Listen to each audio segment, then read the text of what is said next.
All right, we just sat down and watched the new Superman film, which is written and directed by James Gunn. This is the first movie in this new DC universe, which is basically rebooting everything that has been done in the DC universe over the past 10, 15 years or so. And we're coming out with new, fresh stuff. All these new actors portray new characters. Um, it's a fun Superman movie. If you like Superman as a character, then you've liked all the Superman iterations. Just like if you've liked Batman, you've enjoyed all the Batman iterations. If you like Spider-Man, you've enjoyed all the Spider-Man iterations. I will say that Chris, we got about halfway through, and she was like, "I like the Henry Cavill versions better," which is to say the Snyder versions. She likes the Snyderverse better than this version, which is okay. Everybody's got their own personal favorite. When it comes to Batman's, as an example, I do think the Christian Bale versions are really good. When it comes to James Bond, I'm a big fan of the Daniel Craig Bond, followed up by, I think, Pierce Brosnan. Everybody's got their favorite in these long-running franchises. This is new. This is fresh. It remains to be seen where they're going to go with the direction of this. I think as a first entry into a new series, it was fun, and I think that's the most important thing is that it was a fun movie.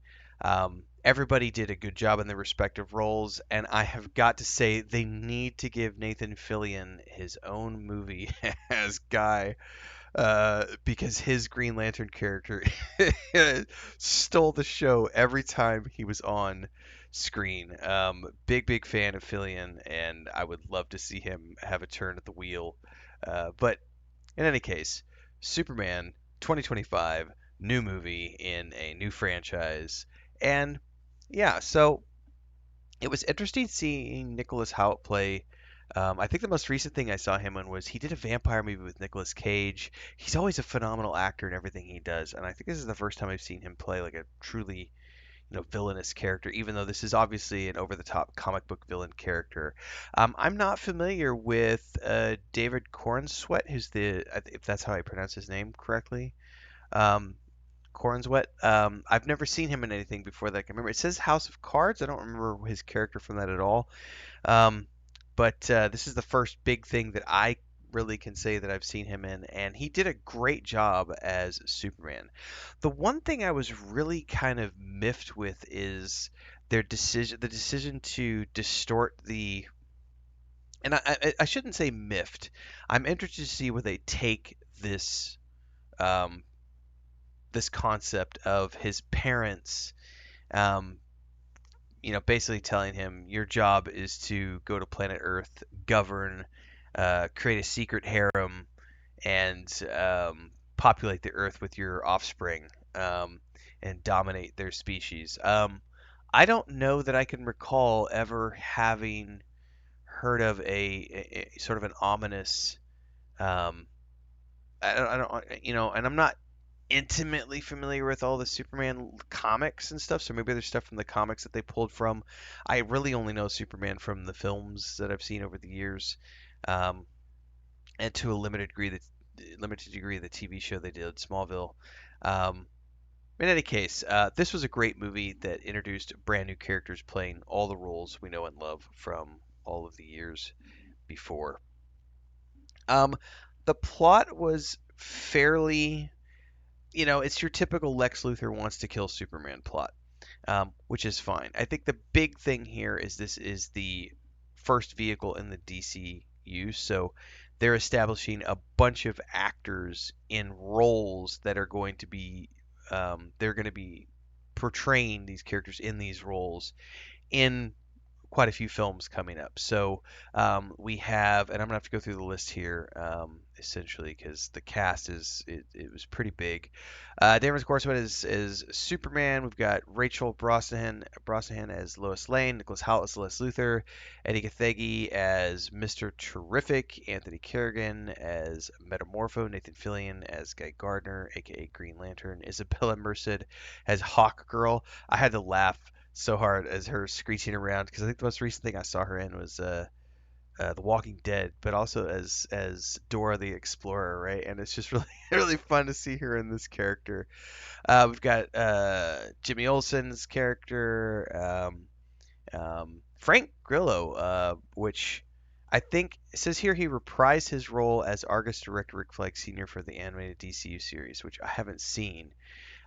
So um, a bunch of characters in this that we are going to be seeing in upcoming films. So really, more than anything else, I feel like this was the flagship venture, which made it feel less like a standalone Superman film and more like, if you guys remember the first Avengers movie that um, Joss Whedon did years ago, that kicked off, like obviously they had already done, like Iron Man and I think the first Thor movie and stuff. But the first Avengers movie really felt like that was the kickoff of something big, and I think that that's what this feels like more than anything else. Is it feels like the start of a franchise branching out.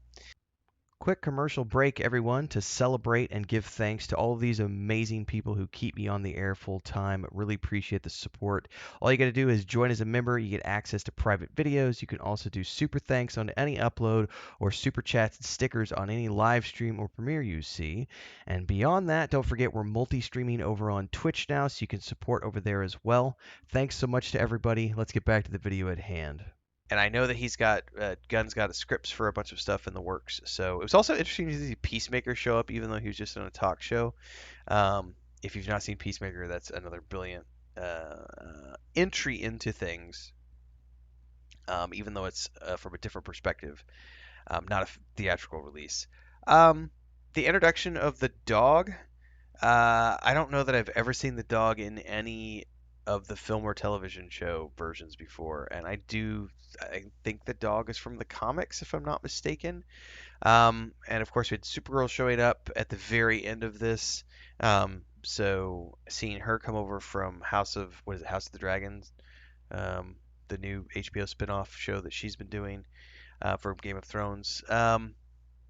Yeah, but yeah, the plot, like I said, I don't even think, to me the plot was so simplistic that it really didn't matter, in the sense that it was just, oh, Lex Luthor doing bad shit so that he can find a way to kill Superman. That has been Lex Luthor forever, and I don't think it really matters anything beyond that point.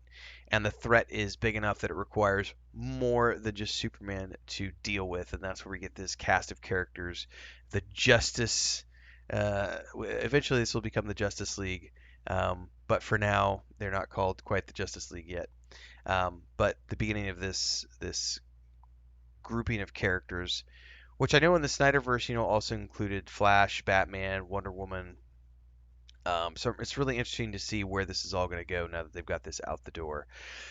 Um, yeah, I mean, it was just very interesting to see this. I think at the end of the day, we got a lot of Gunn's traditional, really good soundtrack peppered with some really just fun comedic writing, fast-paced action sequences. The VFX were absolutely phenomenal. The flying sequences in particular are really well done.